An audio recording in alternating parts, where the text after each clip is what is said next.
there's that. As you can see, the boss door is right here, so we could technically go to the boss, except we need the nightmare key. So like I said, there's basically 3 different floors with puzzles on them. That was floor 2, now we're on floor 3.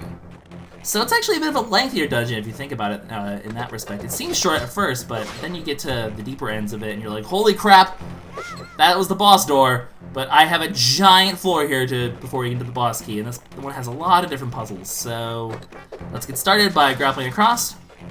By the way, in case you're wondering, if you use a rope between 2 torches, you have no way to jump onto the rope, so it's kind of useless. So keep that in mind. And guess what time it is? It's more uke time! This dungeon has lots of sudden uke attacks. Uh-oh, I need a bump. Bomb! Took a little bit of damage. It was worth... Hey, nope, nope, nope. Spin attack to the uke! That somehow worked out in my favor. I'm okay with this. The ice melts, and we can continue forward. So once again, this is one of those areas where, as you can see, we're not gonna have room to land, so we need a tightrope across. That thing will not cut the tightrope, but it will knock you off if you hit it. So you will go bouncing off that thing. Also, it does break your rope if you fall. So reestablish ropedom. Get on here, walk across without getting hit, and life will be good. Lots of bats around here. Just grapple hook them to death because grapple hook is useful. And then we just can tightrope across again. Actually, I'm kind of... Ooh. The rope does block your way. I'm kind of curious. Can we, like... We can... Oh, we just broke the pots. We can pull the pots to us, though. That's kind of cool. And you can, like, pull the items to you. So we can access those pots from, like, over here. It's kind of cool. But we'll be getting that on the return trip anyway, so... Anyway, rope across here. As you can see, you can run against the rope. That's actually something we're to deal with, actually, right now. But the game does actually give us a hint to it right now as well. Essentially, boing-oing! It's easy to leap farther than you ever thought possible. All you must do is use the rope in new creative ways. So basically hints that you need to use the rope in order to leap. So they give you a thing here, but there's nothing to grapple across here. What you need to do is basically do what I just said. As you can see, you can maneuver with the rope. Link actually kind of like does like the wrestler move thing where he like bounces along the rope. And what you can do is you just let go and it flings you across. So it's a great way to reach basically, it's really good for getting across gaps and reaching new heights. You can actually go up a level if it's timed correctly. So, basically really cool. You can both get across pits using a rope, and you can jump up things using a rope. And that's actually a tactic you're going to be using for a few puzzles here and there. Not as used, obviously, as the usual typical hook shot / grappling hook gap crosser thing, but... That's interesting they have the grappling hook in this game instead of the hook shot, which is kind of an ode to Wind Waker, because that was the first dungeon item in Wind Waker, so interesting enough. But that opens the door. I believe it also spawned the treasure chest here with the big key, so unfortunately though, we have Mr. Ice here, not letting us get past quite yet, so we need to head to the right to find a way to get rid of that ice. So unfortunately our perils are not quite over yet, we still have a lot more to go.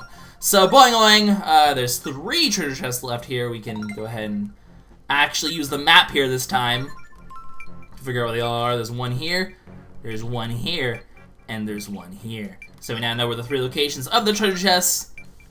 Go ahead and erase the notes, and we can go ahead and find those at some point. So, we have more puzzles. We need to get a key to get over this way. There's Mr. Rockface, which we can't grapple this off him. Oh, we can grapple it off of him! Oh, that's so much better than a bomb. Oh, that makes me happy. Grappling Hook is kind of a bit overpowered in this game, and I'm okay with that because we've reached the point in the Zelda game where stupid enemies like that should not be a pain in the butt anymore, so I'm kind of... I missed. I'm sorry. Rude! Rude. Alright, so there's not far we can go here. So like I said, we can do what I said before. You can use the rope here to reach new heights as well, so that thing's up a level, but you can still get up it if you use your rope properly. So Grappling Hook has a wide variety of options. I don't want to actually rope to that.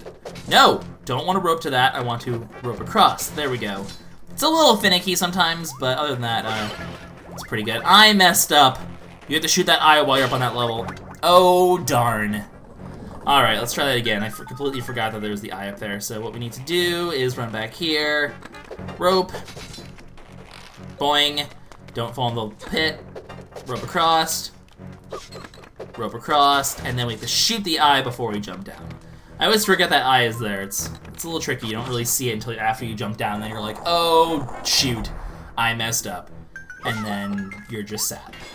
So we head over into this area. There's a bunch of arrows because we're going to need them for a puzzle of sorts. This is interesting. I like this one. There's 2 eye switches here, but we cannot shoot them because, as you can see, whenever we turn to face them, they close.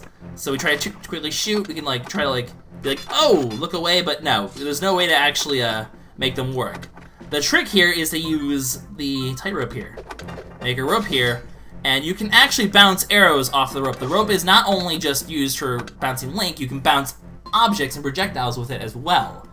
So aim over this way, you can shoot the eye. Aim over this way, bounce off the rope, and you can shoot the other eye. So really, really clever puzzle, I think. And that's actually one of the very few instances in the game where the game does not actually hold your hand. It doesn't tell you, hey, you can bounce projectiles off the rope. It just is like, oh, here's 2 eyes you can't use, here's a rope, figure it out. Those are the kind of Zelda puzzles I like to see. I don't like the hand-holdiness of Phantom Hourglass. Why couldn't it do that more? They didn't have a guy telling you how to do that puzzle and you had to figure it out on your own. Very cool. So it turns out the rope can bounce Link around, the rope can bounce projectiles around, it can reflect things, it can take you across gaps, it can bring things to you. It's a very, very multi-purpose weapon. It's probably the coolest weapon you actually get in this game because it's so gosh darn useful. So I like it. I think it's clever. Anyway, we got the key from that. A bunch of hearts and bombs here because guess what time it is again? It's Uke time. Again. We got ourselves a brown Uke. I mean, nothing we haven't dealt with before. You're rude. You know that? Don't do your swingy thing. There we go. Eat your peas. Eat your peas, Steve. Eat your peas. And then we have 2 of these guys as well. But as we know, Grappling Hook can just take good care of them as well.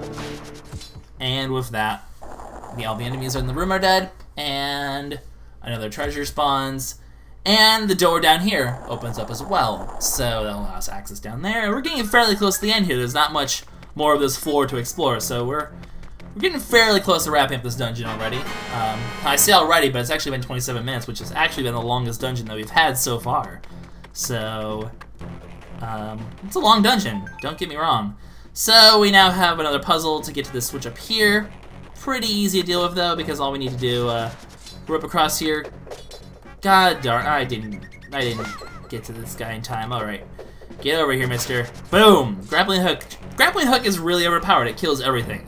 So this time we have to do an ascending puzzle using the Grappling Hook. You jump on a pole, grapple across, jump on the pole you grapple to, grapple across, and you can ascend that way as well. So the Grappling Hook's also very good for ascending cliffs using the poles, not just going across gaps, but also ascending. Which is a puzzle which is actually something we're going to have to do with some puzzles right outside the dungeon, actually, for some treasure. So we'll be seeing a lot of the Grappling Hook applications. Gosh darn it. A lot of the Grappling Hook applications when we get all of the different treasures scattered around the world next episode. We'll basically have a giant Grappling Hook treasure episode next time. It's going to be pretty cool, because there's a lot of goodies we can get with the Grappling Hook. Almost every island has some sort of Grappling Hook puzzle we can do, and we'll get a lot of cool stuff. So we'll be seeing a lot of these puzzles next time. It'll be good. So we head across this area back to the melted ice where the big key awaits. That is one thing I'm kind of disappointed with this game is the big key puzzles are non-existent, I guess, because you basically all they are is just take the big key, usually up or down a floor, and you're generally there. It's not like Spirit Tracks where you actually had to like do something with the big key. You had to solve a puzzle while holding the big key. This game just kind of hands it to you, and then just puts the door right next to it. It's almost kind of a pointless mechanic, which is unfortunate. Spirit Tracks definitely does it better, but oh well. I mean, this is the first game in the series. You would expect the sequel to do better, but it's just missed opportunity, really. Just really missed opportunity. So this is actually the room before the boss. In fact, the stone tablet is here, lots of health is here, and the whole step into the blue light, return to the temple's entrance thing is right here as well. So we can head into the light, return to the temple's entrance if we so choose, and well, it's boss time, essentially. We have a boss to go face, we have a pure metal to go earn, we are almost done with the dungeon. So it's not a bad dungeon, it's just, it feels weirdly, it feels more like tutorial on all the Grappling Hook. Like, the Grappling Hook is such a diverse weapon that the entire dungeon just ends up being a giant tutorial on how to use it. It can reflect projectiles, it can make you ascend, it can make you descend, it can get you across gaps, it can tightrope, it can launch you places. It has so many applications that the entire dungeon basically is spent teaching you all of those applications, and it has no room for, you know, advanced grappling hook mechanics, because the entire thing's one giant tutorial. I don't know, just my thoughts on the dungeon. Anyway, it's Gleeok, everyone's favorite two-headed dragon. Kind of reminds me of Twin Robo though, because essentially you'll shoot fireballs, and you can use the rope to reflect the fireballs. However, whenever you put a rope down, the other dragon will basically get pissy and come break the rope. So it can be like, hey, there's a rope here. So these two combinations don't work though. You can't reflect them using those two. Ow! Rude. The way you want to do it is you want to bounce it to the other dragon by drawing a diagonal rope instead. It'll hit the dragon, break its mask, the other dragon will come break the rope, because they really do not approve of ropes. And then you just kind of do the same with this. I did that a little too quickly there. So obviously one burns, one freezes. It's essentially, welcome back to... Ow! Okay, let's focus here. It's basically welcome back to Twin Robe. Once again, we have to deal with sending fire to the ice dragon and sending ice to the fire dragon. Because as you can see, ice, for example... Actually, oops, that's not going to help me at all. For example, ice will not hurt the ice dragon. If you try to do that, it basically will have no effect. So you have to basically go all Twin Robe here, reflect the proper ones to the proper dragon, but you can't, you know, ow! These dragons are pissed. Okay, so then they go underwater.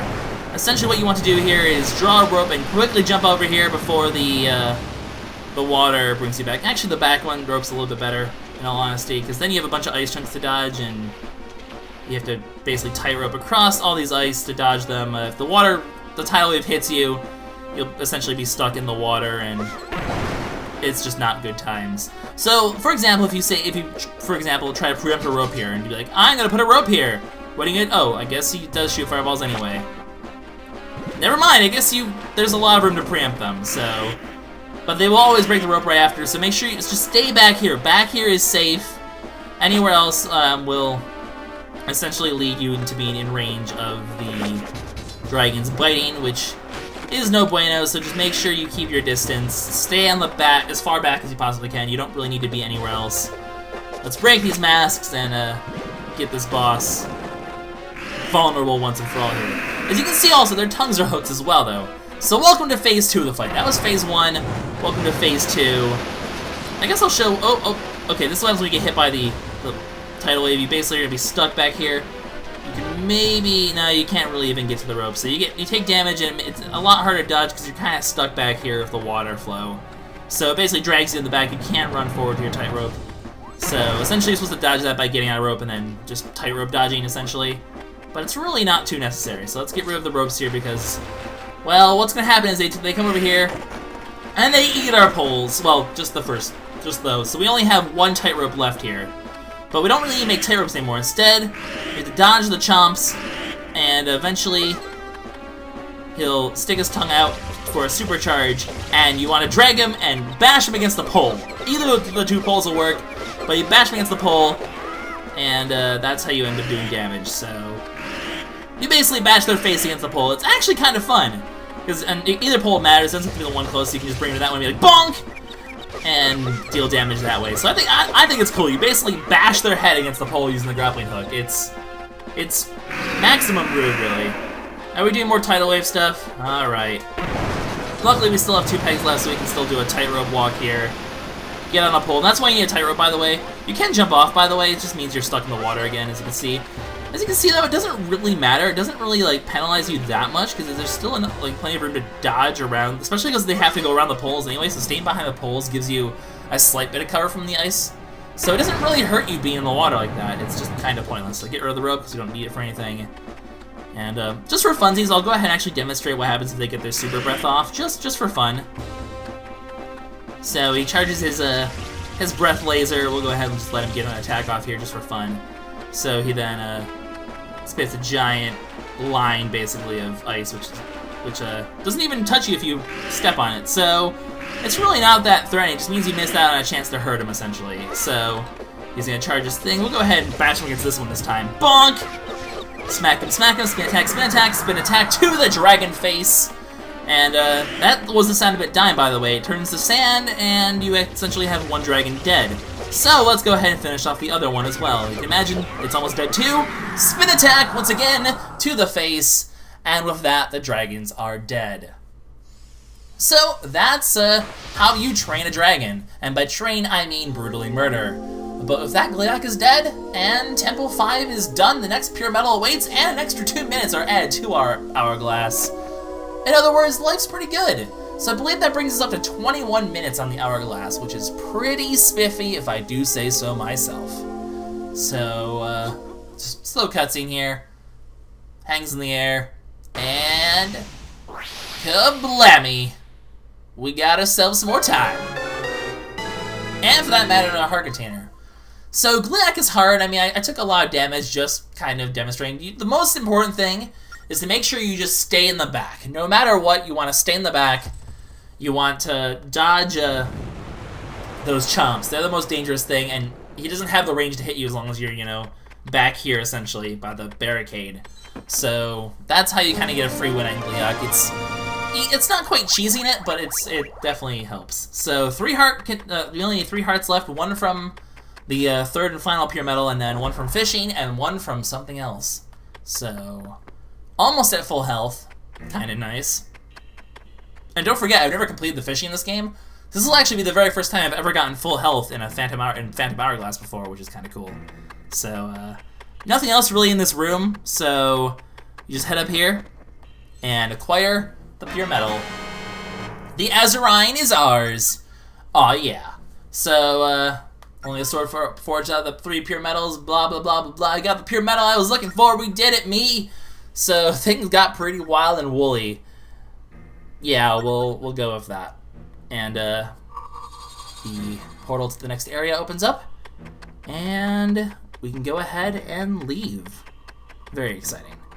So, looking at the time, it looks like I'm probably going to be splitting this into 2 videos. So, I guess it depends on where I'm going to split it. Oh, wait, there's someone new here. It's a Roo! Maybe, possibly. Spoilers. Who are you? You are a Roo. Okay, cool. So, he was sipping his stew. He got bagged by a Yuke. And when we exposed the Yuke, it basically let him get free, and he escaped on his own accord. So, we saved a Roo. See, he was kidnapped. There wasn't Nuki missing. I was right all along. So, like I said, I'm not sure exactly how I'm going to split these episodes. If I do want to add more to this video, this might not necessarily be goodbye, but on the off chance it is, LuckySevenDX signing out. What's going to happen next time is, and the reason why I'm not just finishing off stuff on the Yuki Island right now is, there's a bunch of, basically, grappling hook puzzles we can do all around the world, including on this island. So I'm going to get them all done in one video, including the remnants of puzzles on this island. And then we're just going to do a giant tour of all the islands, get everything we possibly can using the grappling hook. And that'll be an episode. So side quest the episode next time. Get a bunch of goodies. Complete Anuki, or the Temple of Frost, whatever you want to call it. That's what's in store next time, guys. We'll see you all in the next episode. It's LuckySevenDX signing out. Bye bye. Man, Lucky, you really do not know how to end a video properly, do you? So I actually saved the game, turned it off, and realized that there's a one-time thing that's missable that you actually do for Roo before he heads back home, which if you save and quit, or if you do anything else, leave the screen, do anything, he'll go back to his home. You will miss this opportunity. And being the perfectionist I am, I figured I'd show it off. So if you talk to him a second time after you do that, he asks if you're looking for a thank you gift. He asks if you want a compliment. Hell yes, I want a compliment. So you actually get an Aru compliment, which is kind of awesome. So fancy compliment. You're something amazing. He does a little Anuki scream, that really high-pitched, annoying scream that he does. Oh, Aru. I love you too. So I figured I'd just quickly add this in the end of the video and show this off. So in the next episode, once again, grappling hook stuff. And I can actually confirm it'll be the next episode this time because the cuts worked out okay. So next episode, grappling hook-a-thon. Gonna be good. See you guys there. Bye-bye.